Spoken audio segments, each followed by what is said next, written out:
Hello, everyone. I'm so excited to be here today. This is my first time home buyer workshop. You are going to get some amazing information today. So, I am Tiffany Purnell. I'm a realtor with Pritchard Realty, and I have with me Bobby Matthews Jr. He is a lender from First Bank Mortgage. So I want to introduce Bobby. So he is from West Tennessee. He has 7 years of experience as a lender. He has helped over 400 homeowners and he has closed over 75 million in loans. Currently, his office is located in Nashville, Tennessee. Hello, Bobby. Hey Tiffany, how you doing today? I am great. So Good. before we get started, I'm going to talk about a few steps to purchasing your dream home. Now, I know that some of you may watch HGTV, House Hunters, and they make it look so easy. You have people on there who catch chickens for a living, but it's like their mortgage amount, the amount that they are approved for is like 500,000. Well, it's not always that easy. So whenever you want to buy a home, you have to first get pre-approved. So before you search for a real estate agent, you need to search for a lender because that is the only way that you can get pre-approved. So after you search for a lender and you get pre-approved, you can look for a real estate agent. And at that point, I will be glad to help you. So after you find your real estate agent, me, we can go shopping for your dream home. And once you find your dream home, you can make an offer, get your home inspection, get it appraised, and negotiate any repairs with the sellers. Then finally, you can close on your home. Yay! So now I'm going to turn it over to Mr. Matthews, and he is going to talk about the fun stuff, the mortgage and the pre approval process, and all of that. Welcome everyone. Thank you for attending this online homebuyer workshop. Just really want to give you some good information about the process of purchasing a home. And this is going to be more so surface level. If you want more in-depth information or have specific questions, feel free to reach out to me or to Tiffany, and we'll be happy to schedule some time to speak with you. All right, so we'll jump right in and get started. So I'll share my screen.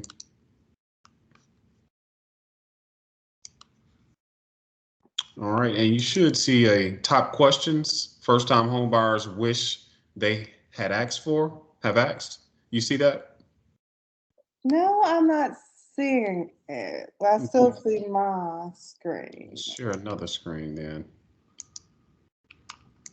Here we go. All right. So let's just get started with this. What is a mortgage? We'll just start simply there. A mortgage is a legal agreement between you and the lender which pledges the home as a security for the loan.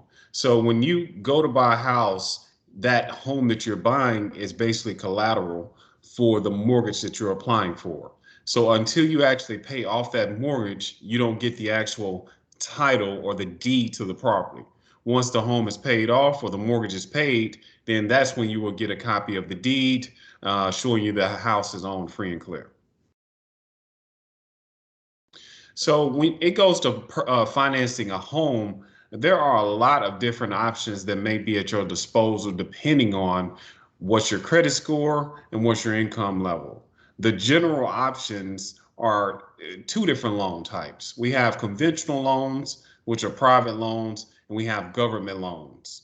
So some of the government loans you may have heard of is FHA, which is a 3.5% down program.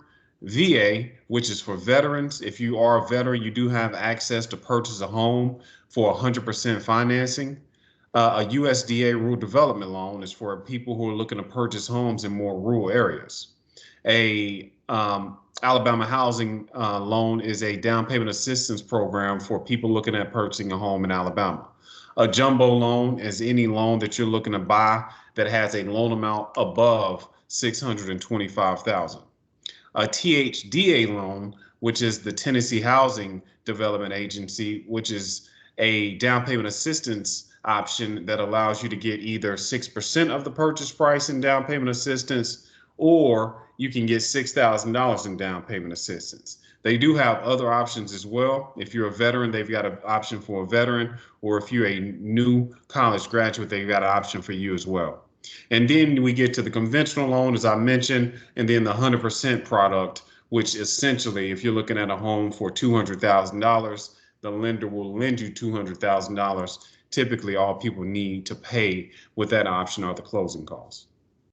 All right, and that's just some general financing options that are available. There are a lot more options available, but definitely speak to your lender and see which option is the best option for you based on your specific situation.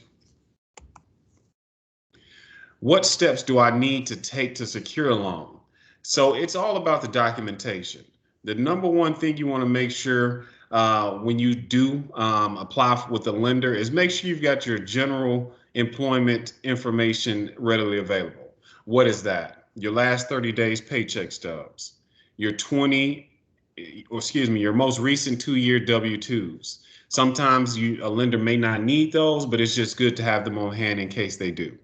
Your most recent 2-year tax returns, your most recent 2 months bank statements or retirement statements, and any other documents that may be requested, such as if you have a child support order set up, or if you've been through a bankruptcy, or if you have Social Security income, or if you have just different types of ways that you make money.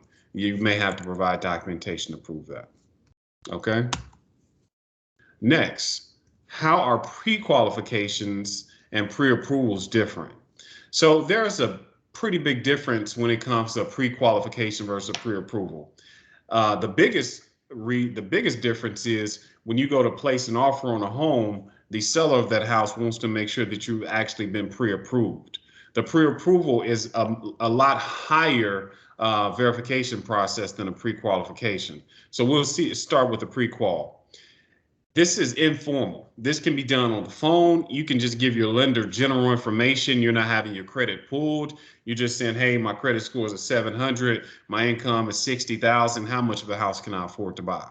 Versus a pre-approval, when that lender actually pulls your credit report, looks at your credit score and says, based on your credit score, based on your assets, these are the programs that you can qualify for. In addition to that, that lender goes ahead and gets your income documentation to verify that you are, in fact, making the money you say you make and that you have the assets that you say that you have. So a pre-approval always is going to be a stronger loan pre-approval than just saying you've been pre-qualified. You've got a little bit more certainty that you're going to be able to close on that house with a pre-approval. All right. Question number 5. What is a credit score and how do lenders use them? Credit scores are just numerical representations of your credit history. So depending on how your credit has looked over the last 7 to 10 years, that formulates your actual credit score. Lenders use these scores to determine the risk of your loan. So the higher the risk, the less options that you'll typically have as a home buyer. The higher the risk as well, or the lower the credit score, the higher the interest rate typically is. So there are a number of different reasons why you want to make sure that you've got a solid credit score before you get pre-approved so that you have the best terms that can possibly be presented to you. And this is why it's important to work with a lender before you shop for a home to make sure that you know all of your options. And in addition to that, while you're working with that lender, the lender could possibly tell you, hey, if you do this, if you pay this card down, your credit score can possibly get to this. This is going to save you X amount of dollars per month on your monthly payment. All right, the next question 6, how can I find out information about my credit report? These are the 3 main credit bureaus that we pull your credit from. Don't worry about any other ones that you see out there. We don't care about Credit Karma. We don't care about the ones that they're sending to you automatically from your bank. If you want to know what the lender is going to see when they pull your credit report, search Equifax, Experian, and TransUnion. These are the most realistic credit scores that you'll have an indication of what your actual score is going to be once you apply for a mortgage. And you can get a free credit report by visiting annualcreditreport.com. You have access to receive one free credit report per year that will not have an impact on your credit score. All right. How do I know the best loan program for me? The, the simplest way that I can put this is you want to work with a professional who not only knows how to work with one product, but can work it with multiple products to present you with different options. Let's say that you're a first-time home buyer. Some lenders may only have a 3% down conventional loan, but since you're a first-time home buyer, you may lack the resources necessary to put down 3%. So you want to make sure you work with somebody who knows all the different options that are available and has actual access to use those options for you. What types of loans are available? Like we talked about before, we've got the conventional Freddie Mac and Fannie Mae. Those are just two large investors. FHA, VA, USDA, and there are also renovation loans that are available. If you're looking at homes that need some work, but you think that that home is going to have a great value after the work is completed, you may want to look at renovation loans. And also new construction loans are available as well. All right, what is locking in a rate? So when you talk to a lender initially up front, most people don't lock in an interest rate. With rates being as volatile as they have been over the last 4 months, locking in an interest rate in this day and age is very important. When you lock in a rate, it says that, hey, based on the current market rates, I've got a rate of, let's just say 3.25. This rate is locked in for 60 days. Until you actually have a home under contract, most lenders do not lock your interest rate in.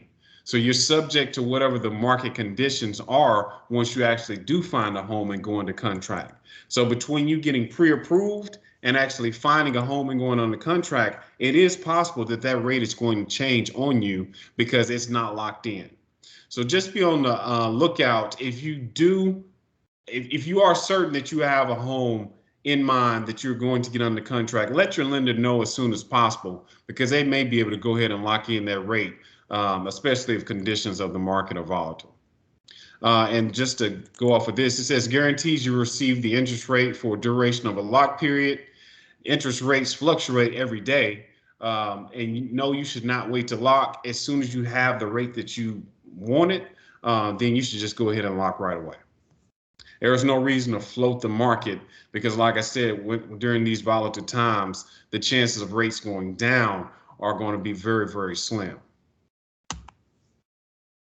What is included in your monthly mortgage payment? This is very important. What's included in your monthly payment typically is the principal and interest, your property taxes, your homeowner's insurance, and your mortgage insurance. There are distinct differences between a couple of these things. A lot of people think that homeowner's insurance and mortgage insurance are the same thing, but they're totally different. Homeowner's insurance protects you in case of a fire at your home or in case your home gets some type of water damage. That's home insurance. Mortgage insurance, better known as PMI, is insurance that you pay until you've paid down the balance of your house by 20%. If you have a conventional loan, that mortgage insurance will automatically fall off. Mortgage insurance, you get no benefit from it except for at the end of the year, you may get a tax statement showing how much mortgage insurance you paid, and that may be tax deductible. Besides that, that's just a tax that goes on the mortgage when you put down less than 20%. Okay. Question number 11, can I use gift money? You can use a gift to purchase a home. You can get a gift from your family members, your cousin, your auntie, your mom, your dad, grandparents. As long as they're a relative, generally you are able to get a gift for your down payment or closing costs. So what is needed for that? You've got to know the person that's going to give it to you. They've got to sign a gift letter that shows the amount they're going to give you, the date that they're going to give it to you on, and the means in which they're going to give it to you, whether it's going to be in cash, whether they're going to wire that money directly to the title company, or whether they're going to give you a check. So all that will be on the gift letter, and you'll just complete that, sign it, and send it back to the lender. Depending on which program you're going to use, there may be an additional documentation that you'll need, but that is something we'll get into once we actually see what your options are. What is loan to value? Loan to value is the amount of money you borrow compared to the purchase price expressed in a percentage. So to simplify that, let's say you bought a house for $200,000 and you've paid that house down to $180,000. So you just look at 180,000 divided by 200,000, then your loan to value is 80%. Once your loan to value hits 80%, like I was saying before, you can get rid of your mortgage insurance. And you definitely want to do that because most of the time I see people's mortgage insurance is anywhere between $100 and $250 a month. And by getting rid of that, your mortgage payment is going to drop by that difference. So if you are eligible to get rid of your mortgage insurance, definitely do that and do not delay on doing that any time longer than what you have to. Okay. Just talked about mortgage insurance. What are closing costs? This is the aspect of the home buying process that a lot of people get surprised by. Closing costs typically are about 2 to 2.5% of the purchase price of the home. So not only do you have the down payment, which could be as little as 3%, but you also have closing costs that are part of your overall cost to buy the house. Closing costs pay for your attorney's title search. It pays for the title insurance to protect you against any future liens against the property in case somebody comes back and say, hey, that property wasn't the seller's to sell to you. This protects you so they can't come and sue you and you'll be liable to pay them back for the house that you illegally bought, basically. And some upfront housing expenses, such as homeowners insurance. Whenever you close, we'll go ahead and collect for 12 months of your homeowners insurance to make sure for the following year that you have homeowners insurance in your escrow account, so you're not having to come out of the pocket for that stuff each year. All right, and closing costs, it also can include your homeowners association dues. If your homeowners association charges a fee to get started in their community, it can be included in closing costs as well as your appraisal on your property and a number of other things. All right. What is an escrow account? An escrow account is basically an account that your lender creates for you in order to pay out your insurance and pay out your taxes each year for you. If you don't have an escrow account, that means that you are responsible for paying your own insurance and paying your own taxes yourself. Most first-time home buyers are all going to have an escrow account. You do want to have an escrow account, in my opinion, because it just takes a lot of burden off of you of needing to remember, hey, my taxes are due in October, my insurance is due in September. Allow the mortgage company to go ahead and do that for you until you become a seasoned homeowner. Otherwise, this is just going to take a lot of stress off your back. I have seen instances in the past where people elected to stop having their taxes and insurance escrowed, and unfortunately, they would get so far behind that it could cause you to have a lien placed against your property for those taxes that you may have missed on paying. So just let your mortgage company escrow for you. What happens when I apply for a loan?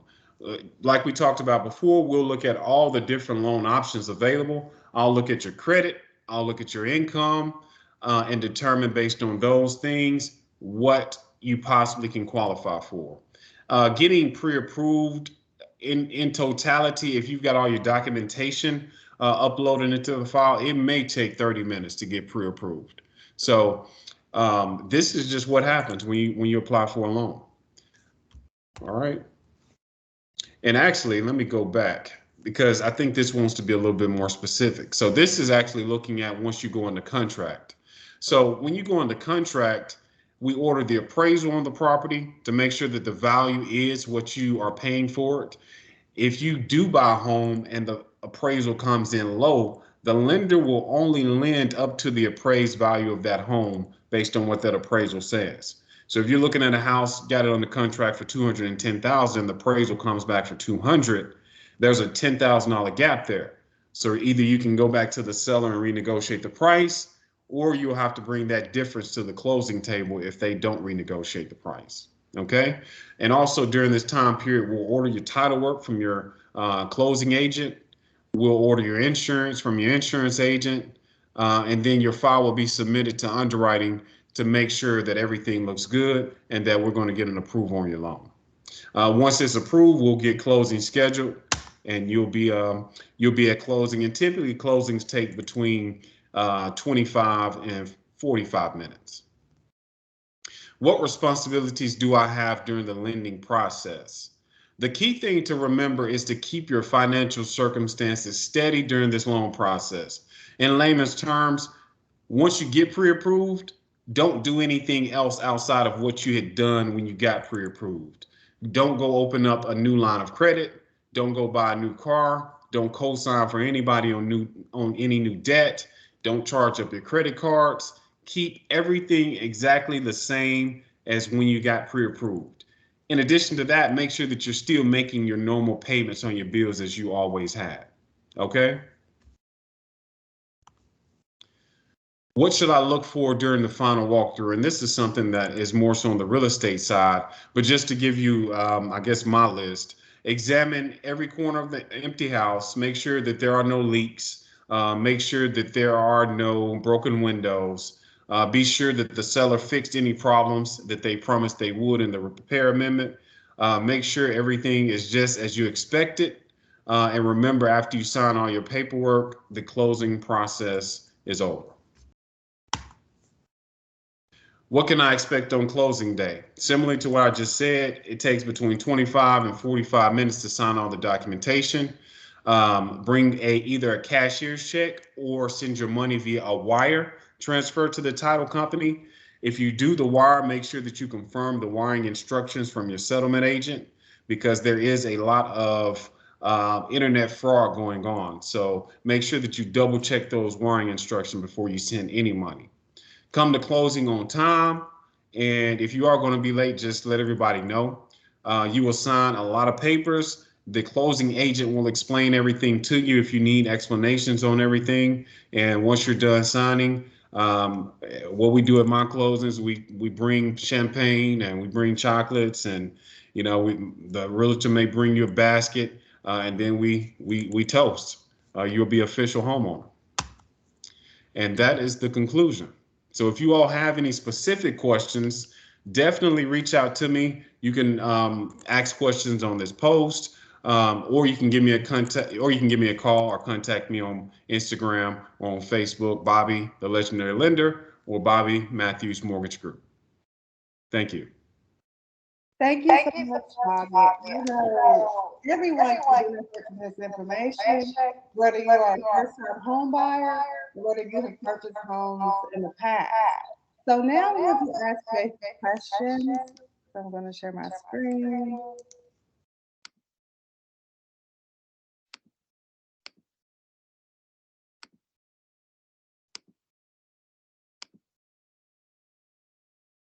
Can you see the questions? Yes.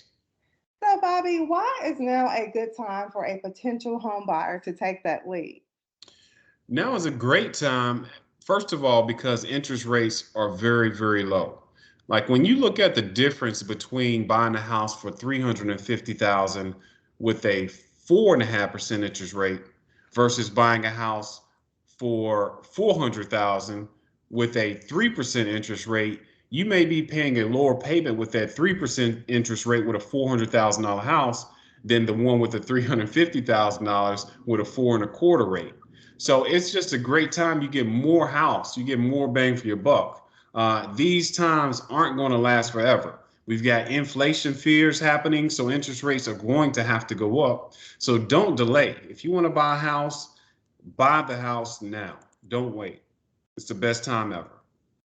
Now, some people do not realize that there are advantages of owning a home over renting. So, can you briefly explain the advantages of owning versus renting? Yeah, for me, the biggest advantage is the fixed cost. So when you buy a home, you know what your principal and interest is going to be for 30 years. You generally know what your property taxes and your homeowner's insurance is going to be. Those two can go up depending on what the city decides on your taxes. And if you have any things that come up on your homeowner's insurance, that could potentially go up. But for the most part, that principal and interest is not going to change for 30 years. It gives you a greater possibility or greater chance to plan for the future when you know what your fixed cost is versus if you are renting, chances are every year your rent is going to go up between 3 and 7%. By the time you get out of year 4 of renting, you probably have spent over $200,000 in rent when that actual money could have went to your home and allow you to build some equity, and some appreciation and amortization to be able to have that in the future if you ever needed to access that money, or when you sell your property, it gives you equity to put down on the next home. Now we know that if you have a 520 credit score or lower, it's going to be really hard for you to purchase a home. So, do you have any recommendations for credit repair service? I do. We actually partner here at First Bank with a company called Operation Hope. They do offer free credit counseling and financial preparedness training. All you've got to do is contact us, and we'll get you in contact with our representative from Operation Hope, which is Sharon Turnage.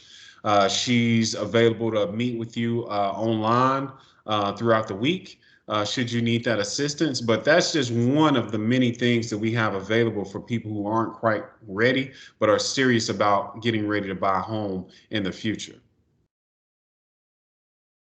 So I know that everyone has really enjoyed this workshop. And if you would like to stay in touch with Bobby, you can find him on Instagram at Bobby the Legendary Lender. And also, I'm sure you can email him at bmatthews at firstbankonline.com. Bobby, is there any other way that they can contact you? Yeah, you can call me 731-445-5431. You can also email me like Tiffany said. But generally, email is going to be the best way to contact me to talk about mortgage related stuff. And if you think you are ready to purchase your home, you can contact me on Instagram at Houses and Crowns, or you can email me at tiffb1908 at gmail.com. I hope that everyone has enjoyed this. In the future, I plan to have other first time home buyer workshops, and I hope everyone will have a great Saturday and a great Thanksgiving.